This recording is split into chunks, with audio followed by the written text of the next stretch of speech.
வரலாற்று ஆய்வாளர் ஐயா ஒரிசாபால் மட்டும் இல்லாம பல தமிழ் வரலாற்று ஆய்வாளர் என்ன சொல்றாங்கன்னா, சங்க காலங்கள் பொங்கல் இந்திர விளையாடும் பேர்ல 28 நாள் கொண்டாடி இருக்காங்க.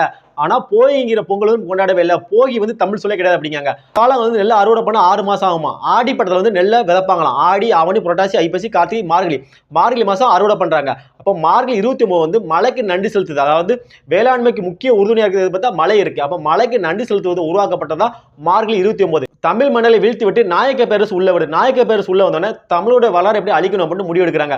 அப்ப தமிழ் மத்தியில பொங்கல் விழா வெகு விமர்சையா கொண்டாடப்படுது. அப்ப கொண்டாடப்படும் போது என்ன பண்றாங்கன்னா, பொங்கலுக்கு பிந்தின நாள் போகிங்கிற பண்டிகை உருவாக்குறாங்க. மலையை சாமியா கும்பிட வேண்டிய நம்மளை போகியை உருவாக்கி நம்மளுடைய வீட்டோட வரலாறு ஓலைச்சுவடில எரிக்க வைக்கிறாங்க.